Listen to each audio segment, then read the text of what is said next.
understand what's taking place. Good. Rolling. Interview of Mr. Robert Booth in Syracuse Armory, 29 March 2001. Interviewer is Lieutenant Colonel Robert Von Hasselm. Videographer is Mr. Wayne Clark. Mr. Booth, tell me, where were you born and raised? Born in Olyphant, Pennsylvania. When I was 4 years old, we moved from Olyphant down to the city of Scranton, where my grandparents lived. That's my maternal grandparents. One of the first memories I have was my mother, 1929, took me from the apartment we were in up to Providence Square, which was the equivalent of maybe 4 city blocks. And we crossed over West Market Street and the bank on the corner. There were people lined up trying to get in, and there were people coming out crying, sobbing. Of course, you know what 1929 was. And that was my first introduction to such things as inflation, which my mother talked to me about later, and the fact that you know, it's bad right now, but not everybody's in bad shape. My father worked all during the entire Depression. For a matter of fact, 1932, he had bought lumber and had a cottage built for us at Newton Lake, that's just outside of Carbondale, Pennsylvania. 1932 on through 1942, we would go on the day that we got out of school. We would pack the old Ford, take it up to the lake, and we would come home on Labor Day. And we did that for 10 years. After I guess I was about 12 years old, I started swimming quite a bit. I swam before and dove when nobody was around, but I started swimming across the lake, which was 1 mile. I swam around the lake, which was 3 miles. And I kept so busy and running so much and swimming so much, I weighed 125 pounds when I went into service, 165 when I came out. Ooh. But most of my upbringing was the Scranton schools, from grade school, kindergarten, right on up to senior high school. Went to Scranton Technical High School. Took an electric shop. Used some of it on occasion, what I learned there. But I got involved with a friend who got me a job at the Acme Market. And it was part-time, after school, Saturdays all day, Friday nights from 4 o'clock in the afternoon until 9 o'clock, 9:30 at night. I did that. Took care of my brother. I had a brother, an older brother, who was crippled from an injury at childbirth. He just had no control over any of his bodily functions. So I was responsible for him because my mother couldn't handle him, you know, totally. I could take him, pick him up out of his walker that we kept him in, take him up to bed and clean up after him, things like that. So I had a lot of responsibility for a young person. 1941, right after Pearl Harbor, he had been in the hospital for blood poisoning. They brought him home in an ambulance, and evidently he took a chill or something, but on December the 14th, not December the 14th, December the 13th, I was watching him, and I had him up in bed, and I went down to listen to the radio, and he started crying out. He wanted something, so I gave him a drink of water, turned him on his side because he'd get cramped. Mm-hmm. Turned him on his side, and I said, "Okay, now you can go to sleep now. I'm downstairs, and if you want anything, you know, call me." So he didn't call. The next morning, Sunday morning, I went to church, and when I come back, he was in a coma. And we called the doctor. The doctor came out and he pronounced him dead. It had nothing to do with the war except the fact that I thought he was going to take a captive when he found out the Japanese had bombed Pearl Harbor. He was worse than I was. Mm-hmm. Do you remember where you were when you heard about Pearl Harbor? Where I was? What you were doing? I learned on the way home from church. Yeah, somebody hollered to me as I was going down the street. They hollered about the Japanese bombing Pearl Harbor. Right off the top of my head, I didn't know what Pearl Harbor was, but then they start talking about Hawaii. I knew where that was from geography lessons. We had our Christmas for the balance of the kids. I had 2 younger sisters and I had 2 younger brothers. So we had Christmas for them. After that, I started going back to school because when he was in the hospital, I would go from high school, walk down to the hospital and stay there until 11 o'clock at night. Mm-hmm. Take my books and homework and do what I could do there, and then the next morning I'd be off to school again. As far as my brothers and sisters concerned, they're all well. My older sister passed away. She had Alzheimer's disease, and she just passed away about 3 years ago. I have 2 brothers, as I told the Marine. I have 2 brothers who were Marines, not during World War II, of course. Mm. They were a lot younger than I was. But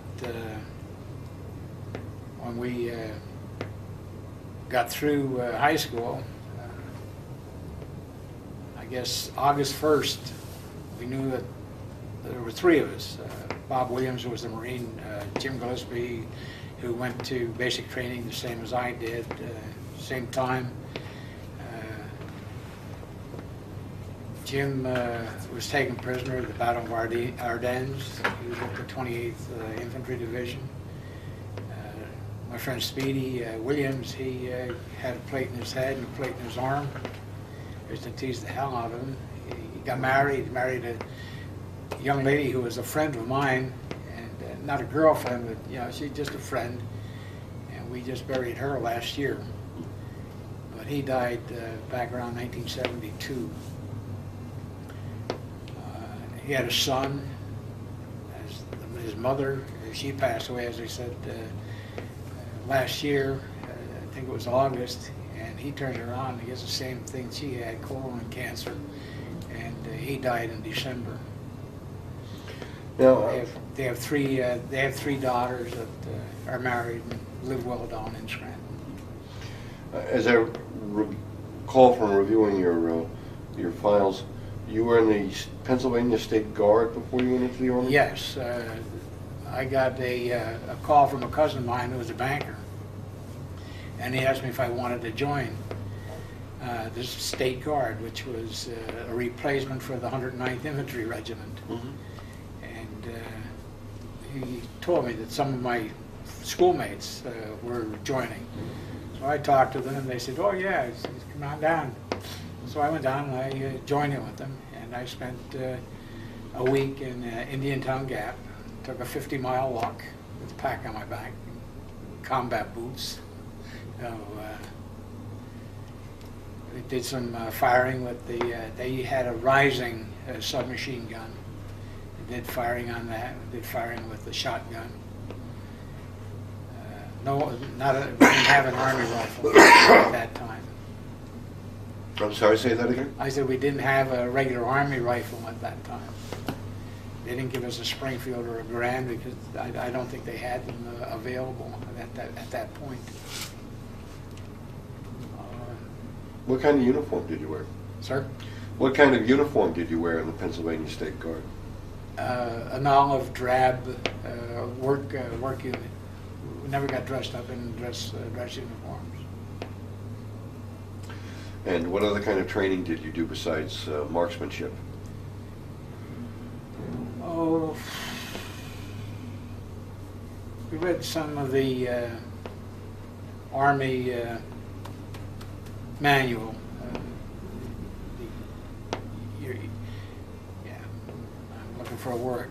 The 10, not commandments, but the 10 rules that you must abide by. General orders. General orders, that's the one, yeah. Matter of fact, I still have my book at home that I got from the Army.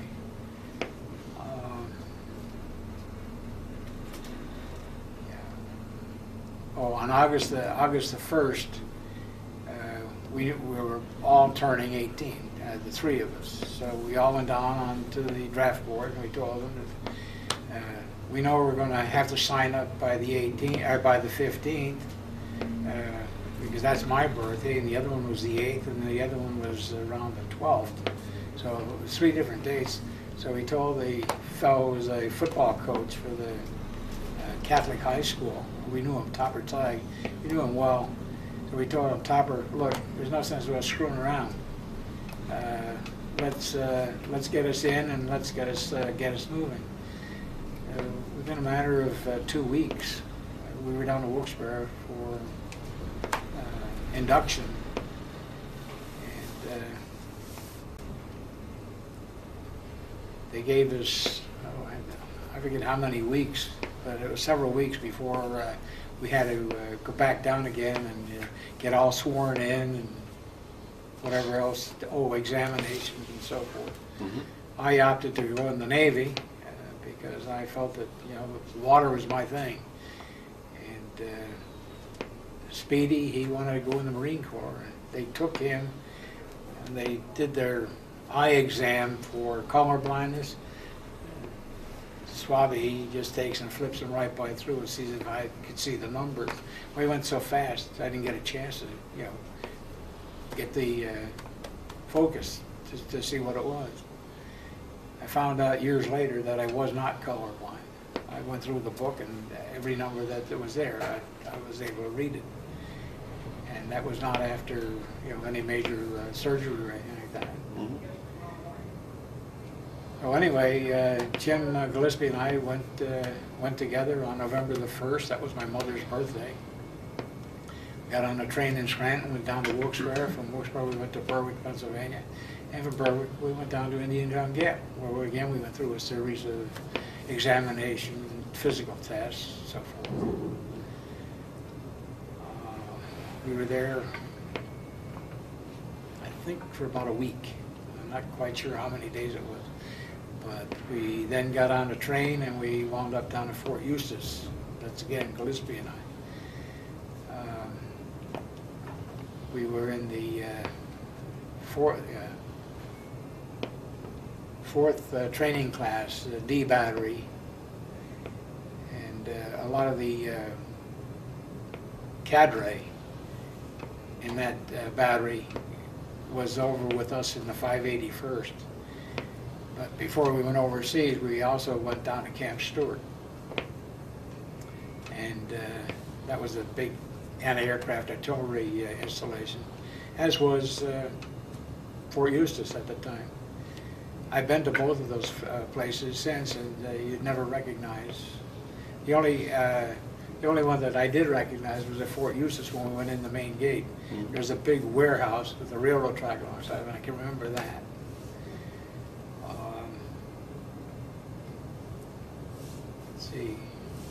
At Fort Eustis, I think we finished up. I know I put the date in there because I went down somewhere and got a picture that long with all the guys that were in that unit. And I think it was February the 23rd, if I'm not mistaken, mm-hmm. that we graduated from there. I got 15 days to go from one end of the fort to another, where I got put in replacement camp, and they let me go home, and I had to be back in the 15 days. Excuse me. Gillespie at the same time, he got sent to Fort Gordon. He got in the infantry, and they sent me down to Camp Stewart then eventually, where I got put first of all in another replacement unit. But they asked for volunteers, and I said, well, what do you want me to do? We're building log roads, we're building gun emplacements, We're building ranges for a bazooka, a hand grenade range. It didn't sound, too exciting, but by the same token, it was away from the barracks. We did a job. The fellows that were along with me, they all pitched in, worked like a team, and I think that was basically some of the objective behind giving us that kind of a job. We did that, and then the first thing you know, they call me in and tell me that I have 15 days to go from Fort Eustis to Camp Stewart. So I went home again for 15 days. Well, not 15 days, but 15 days between the time I left and the time I got to Camp Stewart. There, I got put in another waiting replacement organization, or camp, whatever you call it. But not too much to do. They ask, I took drafting in school, and they asked if anybody, could do the mechanical drawing. And I said yes. I just graduated from high school. I said, and I took some night courses. As a matter of fact, when I went back to school in September of 1943, I had attended a class in North Scranton. I knew the instructor. I wasn't supposed to, and he wasn't supposed to let me, but we did. So by October of 1943, I had finished my entire year's work. Instead of going through until June of the following year, we didn't do that. We were finished our classroom work in just a couple months. And of course, I had a lot of help, a lot of good guidance. Pay attention to them. I become a good draftsman. But the people down there evidently didn't want me at that particular time anyway. So the first thing you know, I got assigned to the 581st, who had just come down from Long Island. And they were a half-track outfit in Long Island. They provided protection for the what airport? One of the big factories was producing airplanes like crazy. Republic? Grumman? Grumman, yeah, Grumman. They were there for probably 8 months, and then they came down to Camp Stewart, and that's where I met up with them. And we were there. I would say probably August through early December. And we got on a train in early December. We had all of our guns cosmolined and packed, waterproofed. We had 40 millimeter guns. We had 4 50 caliber Searchlight on the Searchlight trailer, 4 50 caliber anti-aircraft artillery guns. Yeah, M1 directors they used to track airplanes, and then the 40 millimeter was coincides with that, and they found out that they didn't work too well. We were better if we had our own gun sights, and we took electronic gun sights, we took them away and put Navy gun sights on them. We just couldn't miss them there. And this was with the 40 millimeters? 40 millimeters and the M51, which was 450 caliber machine guns mounted on a Searchlight trailer. Some of the other units had half tracks with 450 caliber machine guns. Again, that was another battalion that was a part of the 49th Anti-Aircraft Brigade. There was a 90 millimeter gun sections involved there. I wasn't involved with the 90 millimeter. I trained on them in Fort Eustis, but I did not use them in Europe. I was on 50 caliber machine gun, the M1 unit. Let me just clarify some questions here, Pat. Sure. The equipment. The 50 calibers were quad mounted? Quad mounted on a 360-degree rotation. Was that what was called a Maxon mount? I'm sorry? Was that what was called a Maxon mount? M-A-X-O-N? I really couldn't answer that. And it was mounted on a trailer? It was on a Searchlight trailer, the anti-aircraft Searchlights, and took one of those and they mounted this thing right in the middle of it. Every day we'd have to take 600 yards out there. There'd be a tower or something that we could look down the barrel and make sure that all four of those barrels were pointed on the same target. That was what they called orientation. So that 600 yards out, or 600 yards out, you'd be hitting the same thing, same plane or whatever, right, with the four cartridges coming at, or 4 bullets coming at. And that was a combination of armor piercing, tracer, one lead, and there was a fourth one. Just plain steel, I guess. But the one was armor piercing, and I know the tracer, and I know the lead. And I'm pretty certain the last one was steel. And now the quad mounted 50 was placed on the Searchlight trailer between 2 searchlights? Between what? 2 searchlights? No, the Searchlights. The Searchlight wasn't put on. They had Searchlights, but they did not use them, especially at Remagen, they didn't use them. I've seen them in England being used, but we didn't use them at Remagen. That's where I said we had the largest anti-aircraft barrage in entire World War II. And the M1 gun director was to control the fire of 4 of these? Yeah, you'd set it for horizontal and azimuth, height and low, and once you targeted in on it, you set it, and then the gun would take over and track it. It would track the plane itself, but then the gun would automatically fall over through it. Was the M1 director used for both the quad-mounted 50s and No. the 40 millimeters? No, just the 40 millimeters. 40 millimeters. They had other range finders for the 90 millimeters, but the 40 millimeter was worked by the director, and finally they decided that, we're missing too many of them. So then they took them off the gun director and Yeah, put them on optical sights. yeah. And now the 581st, had it been on Long Island?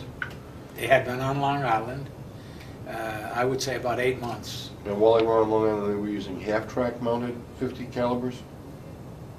They had half tracks with 50 caliber, 450 caliber machine gun, the same as the ones that were on the Searchlight trailer. Mm-hmm. The only thing, these guys were mobile. They'd take off with their half track, where we'd have to dig out. We'd dig in, and then we'd have to dig out. But by the time the unit got down to Stewart, where you joined it, they had handed in their half-tracks and... Yeah, and they got the 40 millimeters and the M51 on the Searchlight trailer.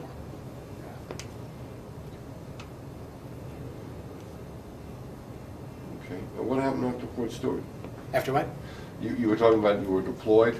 Yes, we went over to, we came back to New York.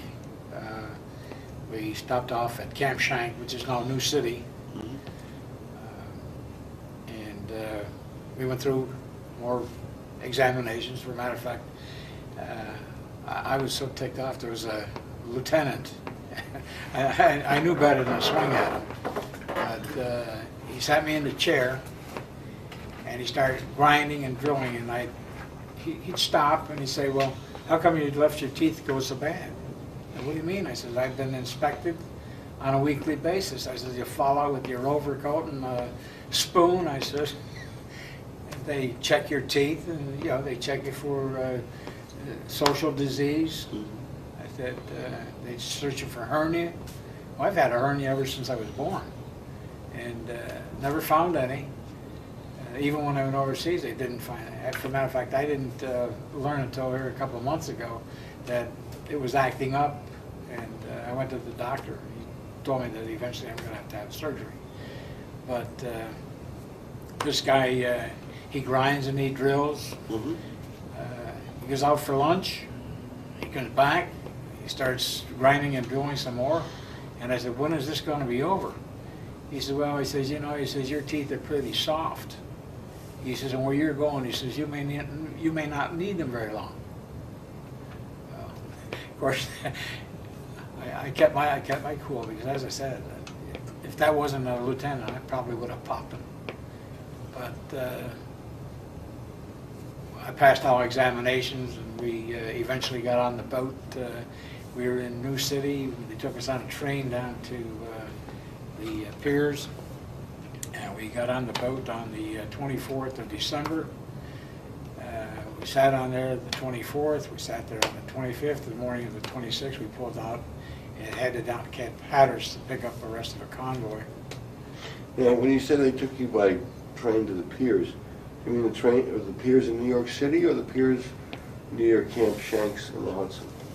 No, we went down to, I believe we got a Hoboken, yeah. The piers at Hoboken. Okay. And we arrived over in Southampton. I believe it was the 2nd of January. We had no real problems. There was a burst of anti-aircraft fire off the boat. Some of our people had taken the opportunity to use it in case we got into a problem. It didn't last long. A couple of German planes come out and they scooted right off, because we went over on the USS Washington. Mm-hmm. That was a boat that was captured by the British in World War I. They used it. They gave it to us to use as a transport, to send our troops over for World War I. Then, in 1939, they captured it again, Mm-hmm. and they sent it back to us so that we could get back over there, get our people over. And it was a good trip. Wasn't the best, but it was a good trip. We had an opportunity to get up on the deck once in a while. Most of the time we were down in the hole. But you know, we had that good gang of people, and they found ways to amuse themselves, playing cards. We had a couple of southern boys who liked to do music, country music. We didn't mind that too bad. It can get on your nerves in a barracks, Mm-hmm. but on a ship, you know, they might be way down this end now, and then 15 minutes later, they're the other end of the ship doing the same thing. It was exciting, and yet it was serious. We were serious about going over. We knew what we were going into. We got there. We landed in Southampton, as we said. We got onto a train, went up to Reading, a big castle up there where the entire 581st was billeted. I think we were there for maybe 3 or 4 days, and they told us that our equipment was arriving, and while they were going to get it all cleaned up, get the cosmoline and everything off of it, and get it in working condition, they asked for a couple of volunteers. Now, I was always told, in any army you don't volunteer for anything, Mm-hmm. but I didn't take that as being serious. So I said, hey, you know, you got the job for me to do. If I can do it, I'll do it. If I can't, I'll call you and let you know I can't do it. So anyway, we went up to Scotland. We were in Scotland, Greenock, Gourock, and our job was to take patients off of a railroad train, a hospital train, Mm-hmm. Carry them to the ferry, take them out on the ferry, and then take them off the ferry and put them on the Queen Mary, the Queen Elizabeth, the Isle de France, the Stockholm, and a ship that they call Hope. Mm. We did that, And the unfortunate thing was that we didn't know until almost the last day that the people we were putting on those boats off the train was the railroad battalion that went across the pond with us. They were on the same ship that we were, the Washington, when we went over. And we got to talking to some of them who would talk. We had one guy from East Scranton, Petersburg section, and we got to talking to him, and he told us he was from Scranton, and he was in a cast from his neck down. And I swear to God, that thing weighed at least 500 pounds, and two of us had to carry it. And he was begging us to drop him off into the water, because if he knew it, you know, he'd just sink. And we thought, hey, now look, we know you've told us that you've lost your manhood, and that's serious, but it's no reason for you to stop living. Now, we're going to put you on the boat. The boat has nurses, doctors, some of the best in the world. I said, they're going to take you across the ocean, and you're going to be home probably in 5 to 10 days, or at least near a hospital near your home within 5 to 10 days. So we got him quieted down. We put him in a special cabin, and there was nurses in and out, doctors coming in and out, taking care of him. You know, as we would be going in, the doctors would be coming out, and as we'd be going out, more doctors would be coming in. So that was, again, a serious situation, but yet one that we felt, you know, we're doing something. You know, we're doing something. Not for our country necessarily, but for that individual. And we survived that. I had a friend from Pittsburgh who was with me, and our first meeting wound up with fisticuffs. He didn't like me, and I didn't like him. But we turned out to be the best of buddies. And we were going back to the section that we lived in, billeted in, and had a couple of English, I don't know if they were English or British, Scotch, or whatever, soldiers, and then there were a couple of girls with them. And after a day of unloading our friends on the boat and putting them on the big boat, these two broads start saying something about the goddamn Yankees. Well, my dad was English, and when I told him that, he said, "What'd you do about it?" I said, "Oh, not too much." I said, "I just poked one of them in the face." I said, and knocked her over a chain. And I said, "Bill Simon did the same thing." And I said, "We just took off and we forgot about it." But we weren't going to, you know, after putting people on the boat all day that had been wounded, and the unit, we found out later, had an 87% casualty. Dead and wounded. So when we found that out, we really, you know, didn't feel that badly about hitting her. I never hit a woman in my life, except those two, and then one in Germany, SS trooper. Oh, revolting. And this was after the war was over with the SS trooper. Let's see. Did you want to tell us about that now, or do you want to wait till we come up to time? Yeah, okay. Yeah, we can wait. We went back then to Reading. We got put on an LST, landing ship tank. For a matter of fact, they put well, they'd have to put 16 40 millimeters and 16 of the M51s. And then the GIs, they stood alongside them on different levels. And we landed up near Le Havre, took a convoy from Le Havre on up through Liège, where Eisenhower had his headquarters. And then we headed over towards Aachen. They had just taken Aachen again, and we just followed down. We'd stop every once in a while where a unit would have maybe a gasoline supply or arms, ammunition, food, supply station. And we would gather around it and put our guns in a certain place so that anybody that wasn't supposed to be coming along there, like Germans or airplanes or whatever, we'd just take and fire at them and screw around with them. We just didn't think that that's the time to play. Mhm. That's the time to go to work. So, from there, we were with the First Army.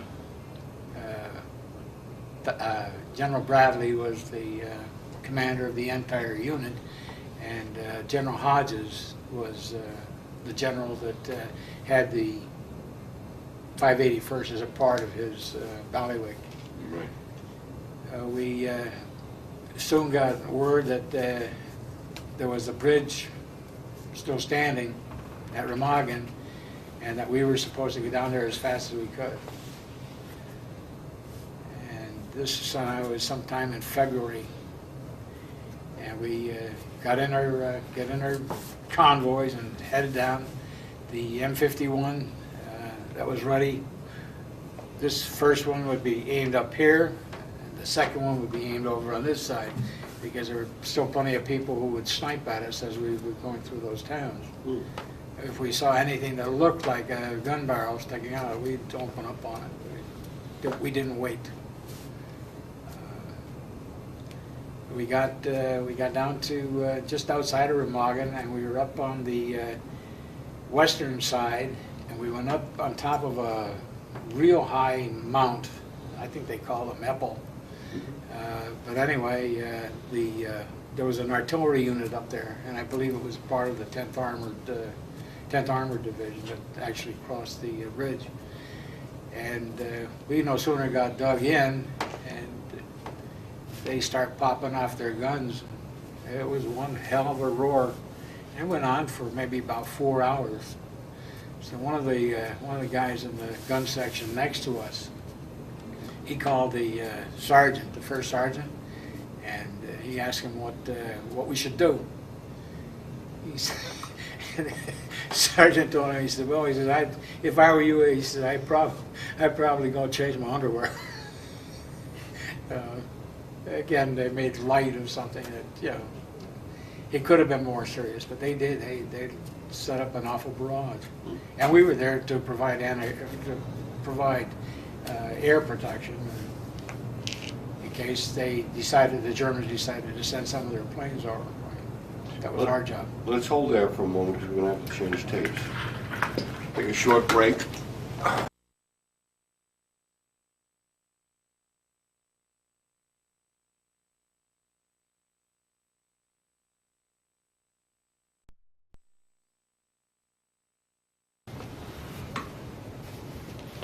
Tape 2, interview with Mr. Robert Booth, Syracuse, 29 March 2001. Mr. Booth, we were talking about Remagen. Okay. We were at Remagen for the better part of 2 to 3 weeks.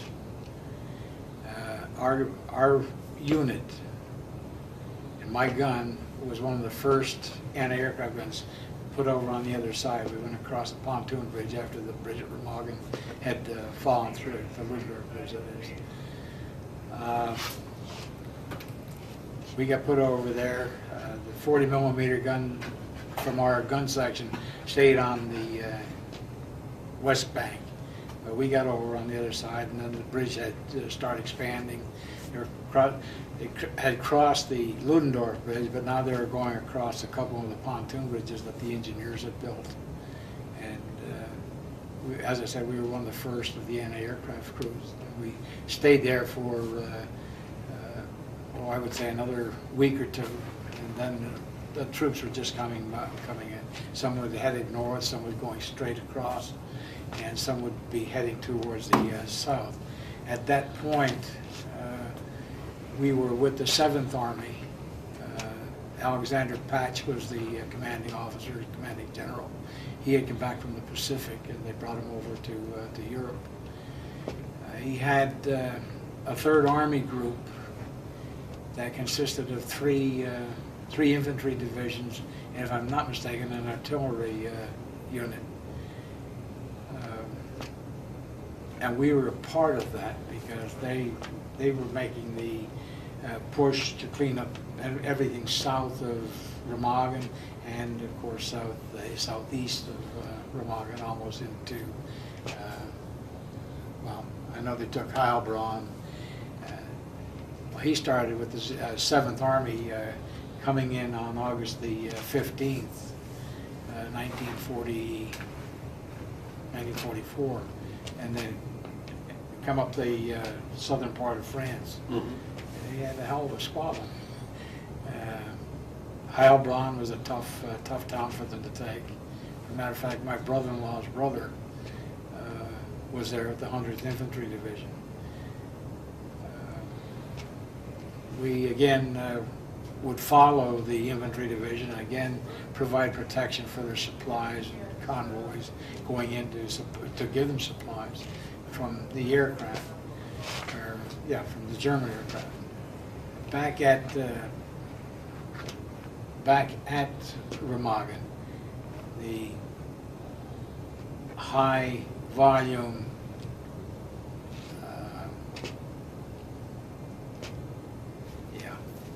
anti-aircraft barrage, there were 300 Luftwaffe planes, and there were at least 24 V-2 rockets come through. Now the V-2 was still being sent into England, but not as frequently. They decided they were going to spend their efforts on the Remagen Bridge and crossing the river.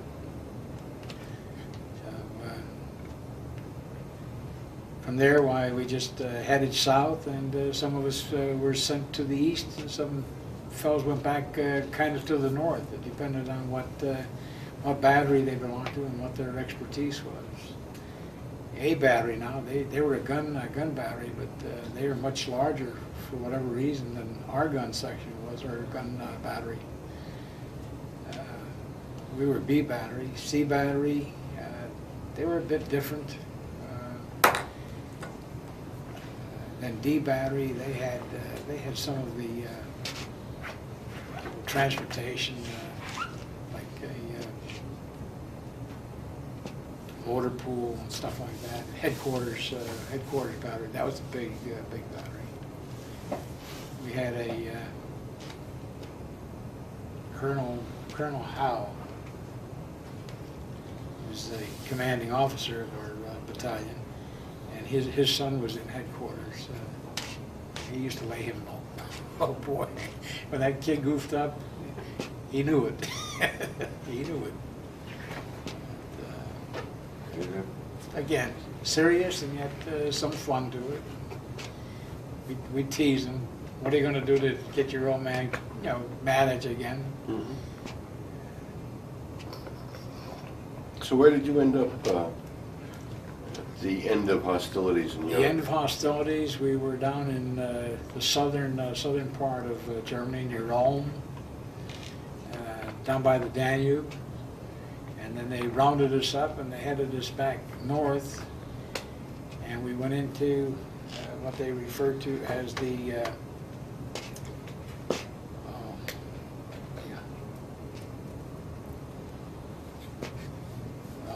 the function was that we were sending people out to all the little towns. They would get all the papers, legal papers, political papers, and they would bring them back to this center where everything was put on microfiche or microfilm, and we were there from July until October. At least I was there from July until October. The rest of the unit stayed there. I got transferred out because I didn't have the total points to rotate home with the 581st. So they sent me to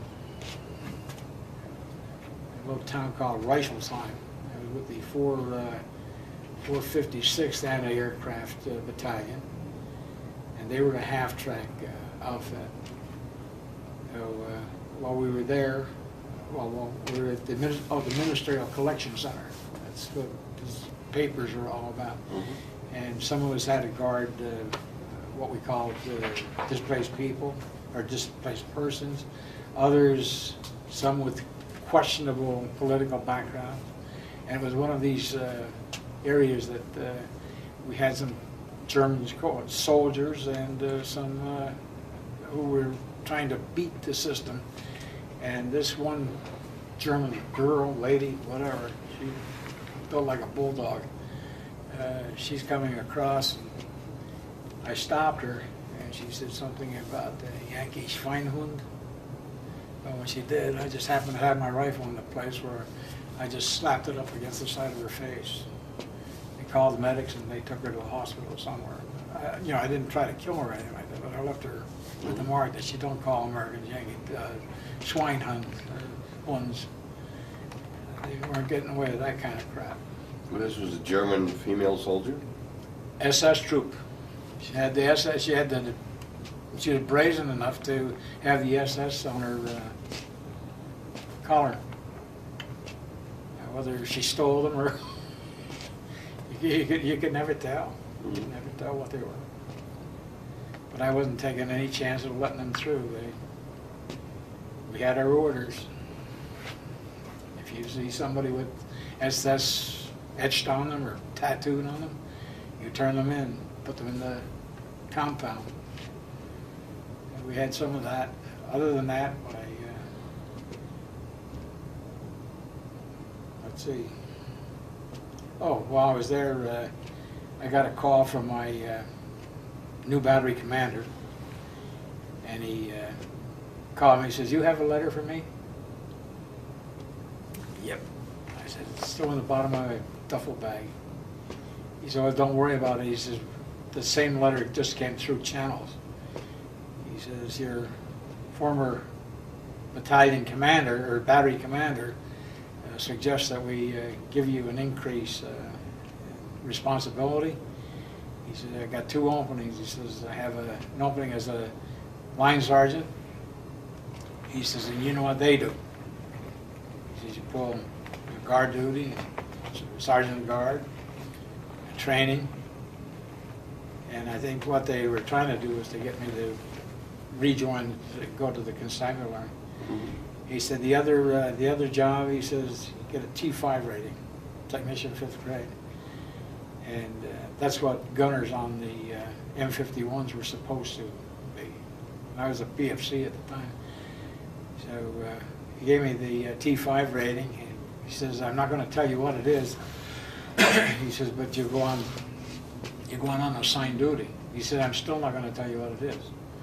He says, "You'll be here tomorrow at 8 o'clock, he says, and there's going to be a Lieutenant Davis who'd like to talk to you." So the next morning I went over to the headquarters, and Lieutenant Davis was there, and he asked me what my background was. I told him I worked at Acme Markets, ran cash register. He says, "Do you know how to run an adding machine?" I saw the cash registers that they use today aren't, push one click here, one click there. I said, "They're just like an adding machine. They're built right in." I said, "So if you want to know if I can run an adding machine," I said, "the answer would be yes." He said, "Okay." He says, "I got a position for you." He says, "There's a warehouse." He says, "in Heilbronn." He says, "for the PX warehouse." He said, "What you do is you'll take a convoy to Stuttgart. You will pick up Coca-Cola rations. You will lead a convoy up to Heilbronn or Heidelberg, and you'll pick up PX rations. And you go to Gießen, you have a real opportunity. You can pick up officers' liquor rations." Wiesbaden was officers' liquor rations, and Gießen was the beer rations. He says, "And you will live in what we call the Paradise Club." The Paradise Club was an old manufacturing plant, probably 10 times the size of this big room here. It was upstairs. There were 8 rooms. The people who worked at the PX warehouse and the people who ran the Paradise Club. So actually, place where troops coming through would be able to stop and get a meal. And on Saturday nights, we would go out and round up some of the German musicians to get some Frauleins in to dance. We'd put on a dance for these guys, we'd give them food. We'd especially have some breakage of the officers' liquor rations. Mhm. So, you know, we treated it, we didn't do it for us, we did it for them. Those were the guys who were coming back, like the 100th Infantry Division, you know, they were pretty well beaten up. So, you know, nothing was too good for them. Coca-Cola, all you could drink. The nice part about it was, I got my T5 increase pay. I was getting overseas pay. They gave me a 50% increase in my base salary for working in that warehouse. I wasn't the only one. There was 6 of us, including two drivers. That they all got the same thing, but they knew what their job was. Their new job was to take care of these guys coming through because they have had the hell beaten out of them. And yeah, they had some real tough fighting, especially in Heilbronn, because Heilbronn was one of those places where the SS troops just weren't going to give up. Right. And the 100th Infantry Division made them give up. They did it one at a time. And now this was after VE Day. This is what? After VE Day. Oh, yeah. This was after VE, yeah.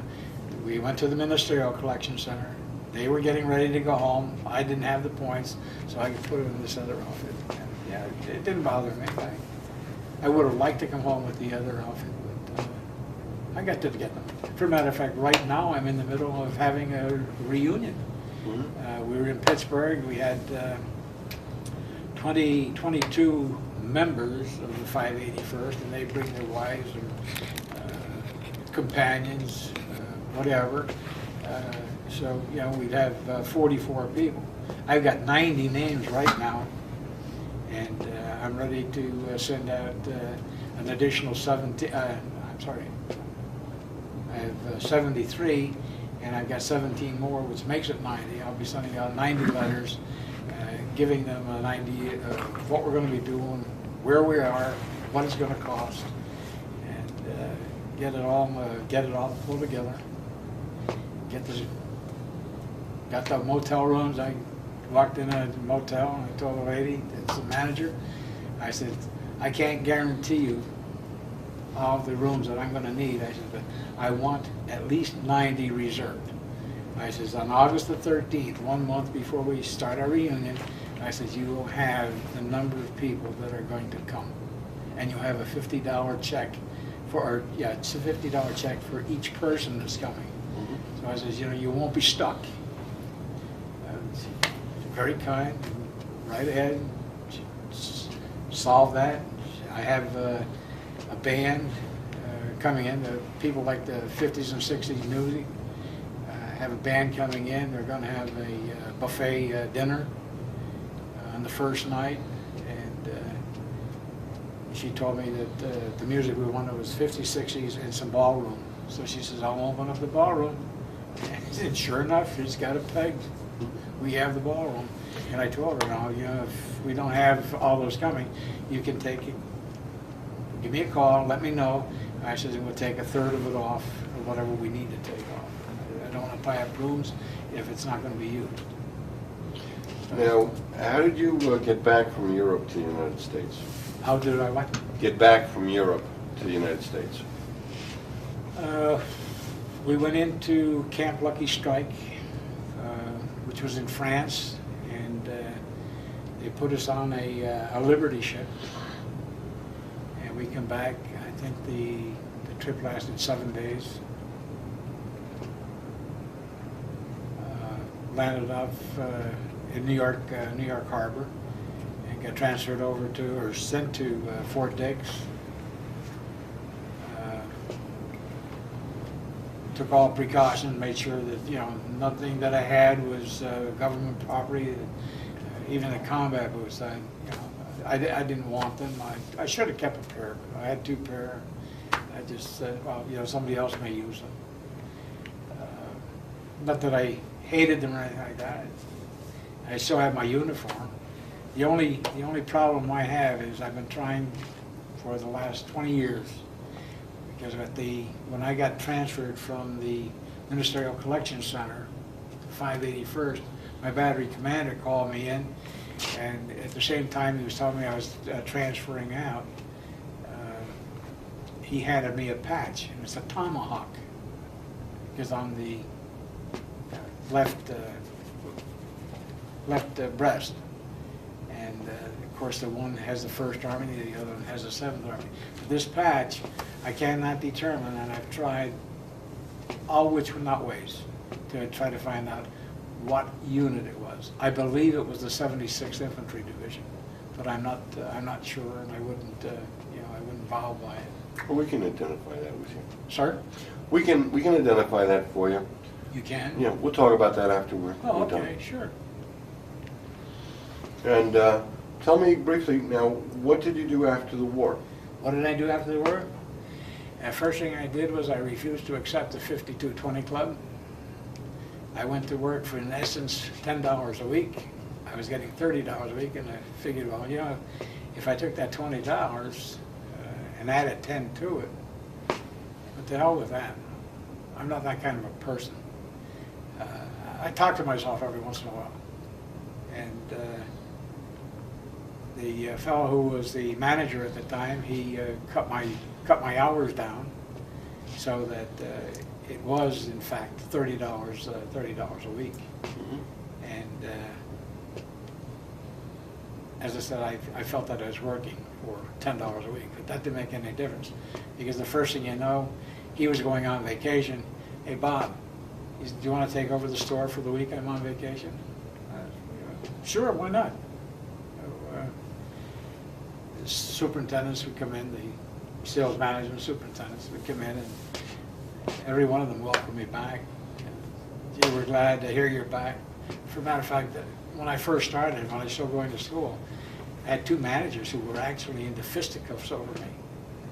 I hired him. He's not going back to your store, he's coming to my store. And they get into a fist fight. So I didn't want any more of that stuff. So I went in and I took over the store, and you know, I knew what I was doing. So that lasted for, let's see, 46. That lasted into 1947. Well, a year from the date that I got discharged, I was out managing an ACME on my own. It wasn't just for vacation. And I was there for 2 years, Clark Summit, Pennsylvania, and one of the fellows from up almost on the New York State border wanted to get back closer to home in Scranton. His son was very ill. So my boss came in and he told me about it. I said, hey, I don't have any qualms. I said, you want me to go back to Providence? You want me to sub-manage these stores up here? I said, yeah. Anything you tell me, just tell me what you want. And he says, I've got some people on vacation. He says, it's spread out. He says, you can take over those stores. So he told me where they were, So I'd go up and maybe for 2 or 3 days I'd be managing one store, and 2 or 3 days another. And eventually I took over a store in Factoryville. That was 1948. Mm-hmm. Took over a store in Factoryville, and I was there to 1951. 1951, I was looking around and seeing what was going on, see what was, how people were being treated. The man who got me my original job with Acme Market, Mr. Wasser, he was a superintendent. They made him a produce manager, and they gave him all kind of hard riding. And he would have been, I was 26, he would have been probably in his late 50s, early 60s, and they treated him like a dog. I had a butcher. We have a store superintendent and a meat superintendent. George George. Well, anyway, the butcher was 65 years old, and they would put the meat in a cage up at the front door, and then he have to go up there and carry it back. I saw him struggling, trying to pick these things up. I said, George, I said, from now on, I said, give me one of your coats. I said, put it on, and I said, I'll carry that down. That went on for a couple of weeks, and then finally this meat superintendent comes in, and I took this side of beef down the side, and when I turned it around, I hung it on the meat hook. I said, now, do you want to hang up there? I said, because I know what you're about to say. I said, you're about to tell me that I don't have the right to carry that meat in, that George should carry it? I said, George is 65 years old. I said, I'm 26. I said, no, I can hang you up there. I said, or the next time that you tell me that I can't carry a side of beef for your butcher, who is 65 years old, I said, I'll take you and I'll put you through that door, but I won't open it. I said, so you mind your own business? I said, you have no reason to tell me what I can do and what I can't do in a store that I manage. I manage the entire store, not just the meat department, the entire store. So did you stay with Acme? No, I eventually got a new superintendent who thought he could walk through my store and throw stuff on the floor because there was a dented label, a dirtied label, dented can. He'd just take it and throw it on the floor. So the last time that he did that was like early in January, 1952. And I told him, I said, now look, I said, I'm not accustomed to this kind of crap. I said, you threw it there? I said, I got 3 people working for me out in this section of the floor. I'm not asking them to sweep them up. I'm not asking them to pick them up. I said, you do it. And if you can't do it, I said, you go down and you get the general superintendent and bring him up here so he can see what you have done. He did. He brings the superintendent back. Superintendent said, what the hell is going on here? I said, nothing.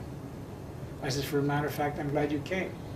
I want you to go up there and check out those 2 cashiers and see that their money is straight. I said, you come back here and straighten this one out. I said, because I'm going to hand you the keys for the store and you can close the goddamn place yourself.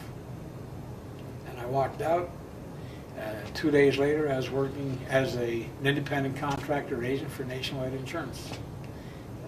Did very well. I was an agent for 7 years. After 7 years, they found out that I was doing work of a manager, not just work as an agent. I had all kinds of agents calling me on hours of the day, on hours at night, and they'd want to know how to do this and how to rate that. So I'd help them. And eventually, the regional manager found out what I was doing, and he came to the house, asked me if, he asked permission to come to the house. And in front of my wife, he asked me if I'd like to be a district manager. I said, well, it doesn't matter to me. I said, I'm having a lot of fun the way it is. I get more of a kick out of seeing these young guys making a couple $100 than if I was making it myself. I said, because one day, I said, they'll know who brought them into this business. And they do. To this date, I get calls from some of them. But he offered me a job as a special agent, which would be a manager in training. In October of 1957,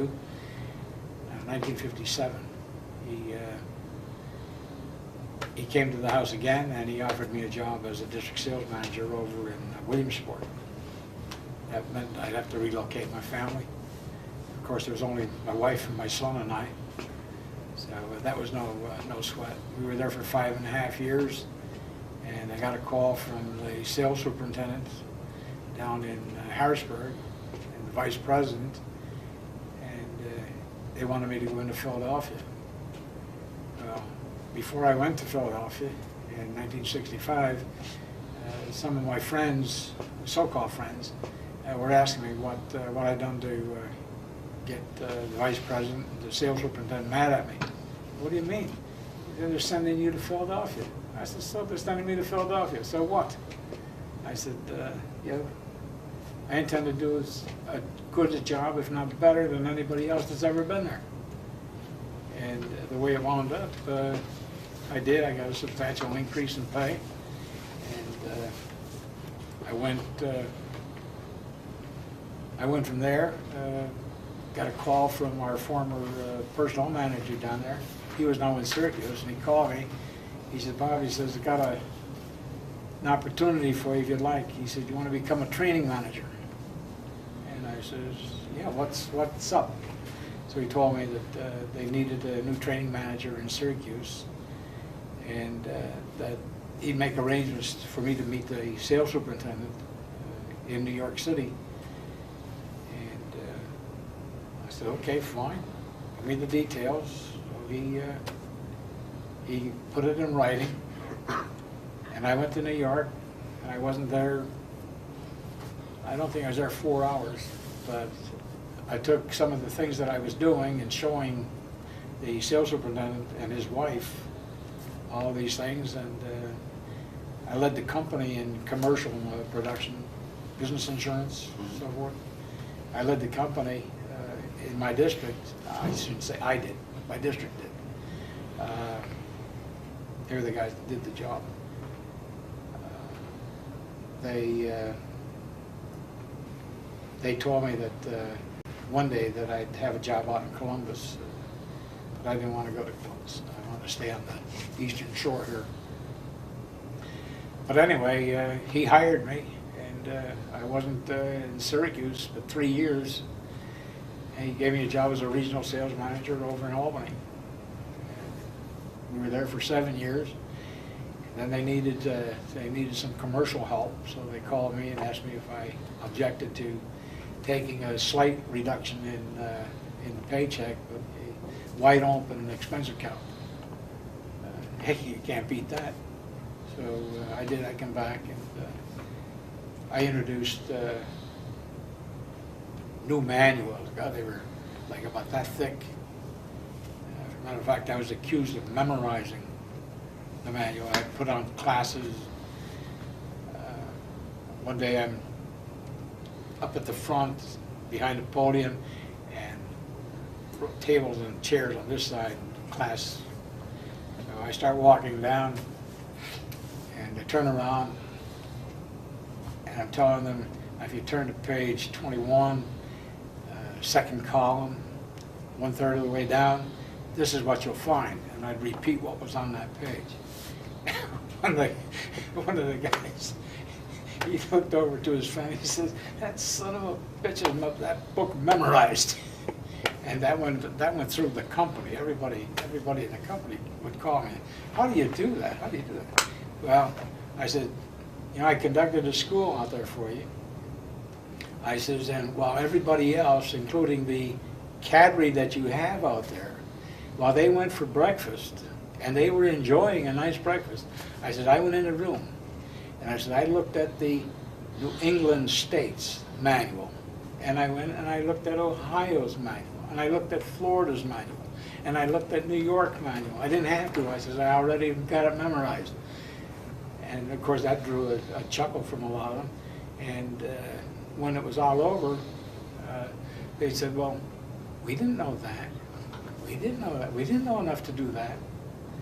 Well, I said, now you know. You want to deal with New England people, you deal with New England manuals. I said, if you got 4 or 5 of them, then you've got 4 or 5 of them. And if you want one state like Pennsylvania, then you've only got one manual. Now, you brought some items with you today. Were there anything you wanted to show us on the tape? Again, I'm sorry. It's okay.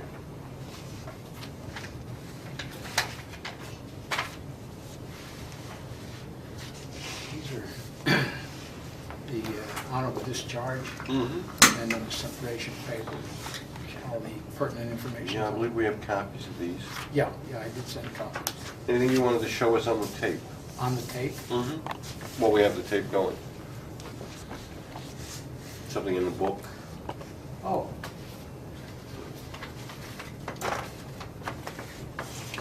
Yeah, this book is 2,194 Days of War. Mhm. It starts in 1938. And I marked up some of it. My son gave me this book. I marked up some of it. It starts in September of 1938, years before the World War II started. But, on each of these pages back in here, when we got into the war, that's 1939, that would be all Europe. Mhm. Back a little bit further, after the 1941, August of 41, December 41. December 41. That would be Pearl Harbor and so forth. Right. December 41 again, Pearl Harbor. Incidentally, I spent some time over in Hawaii with my son, and whenever they would, the Japanese visitors would come by, they'd ask where the Arizona was. His response was, right where you left it. Yeah. And he had no sympathy. Well, I go back to 1933, and I'll talk about my mother a little bit again, what kind of person she was. I like to read. I would read comics. I would read the comics in the paper. I would read certain items in the paper. And I saw a picture of a young child after a Japanese bombing of Nanking, sitting in a railroad track. I can still picture that today as if it happened today. And I just don't have that kind of feeling for Japanese people. I don't hate them, but I wouldn't give them the time of day.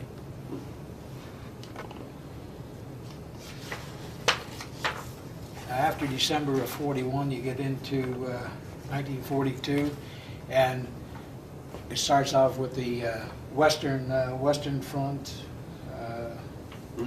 in Europe, and it goes back into the Malaysian, Singapore stuff. Was there anything in particular in the book you wanted to show us? Not really.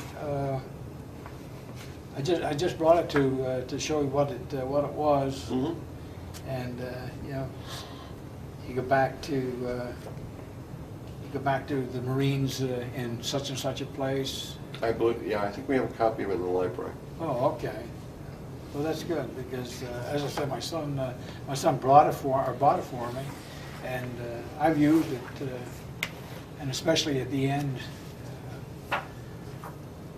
back in August of 43, when we went to the draft board and told them, hey, move us along. I feel fortunate in some ways that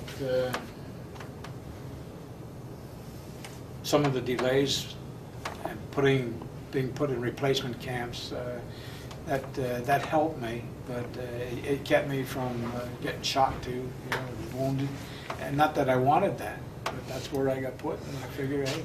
Was there a patch there that you wanted to show us? No, I don't have that patch. It's just a. Or the other one that's there on the table? Oh, this one here. This was given to us in our camp store, our Fort Eustis anti-aircraft. It was also used one of the New England states. I can't tell you which camp it was, but it was also an anti-aircraft. Did you wear that in Europe? No. As I said, we had the First Army and the 7th Army patches. And then when I was getting transferred out, my former battery commander, who lives in Liverpool, by the way, he hands me this patch, and he told me to have it so long because I deserved it. And, the unfortunate thing was the night that he called me into his office, or had me paged into his office, we had been playing football, and I was running with the ball, and he went down, tackled me low, and unfortunately, the back of my heel got his nose. And when I got called in, I thought, uh-oh, this guy must think that I did it on purpose. So the first thing I did was apologize to him. He had his nose all patched up. But he was a good guy. He really was a good man. Mm-hmm. Well, we're coming down towards the end of the tape, so any last thoughts, anything you'd like to discuss we haven't covered? Other than my career with the insurance company, I retired 10 years ago. I haven't, 1958, I attended one reunion in New York. Then there were two down in Atlantic City. They were every 2 years, 58, 60, and 62. In 1962, I was elected as president of the 581st Anti-Aircraft Automatic Weapons Battalion Club. Mm-hmm. So in 1967, I went to Washington, D.C. They wanted to have a second reunion down there. We were negotiating with that, and I got a call to go to Syracuse, and that's where I wanted to go. And when I got there, my job was 20 times larger than what I was doing in Philadelphia. I had seven agents in Philadelphia, and they could outright any 21-man districts. They'd whip them every time. So when I went to New York, I found a different type of job, on the road quite a bit. I didn't have the immediate secretarial help that I had when I was in Williamsport and or Philadelphia. I had secretary, but they were asked not to engage in any outside activity, such as working, for the 581st. When you look back now, because we've only got like 2 minutes left, you think about your World War II experiences. Does anything in particular stand out?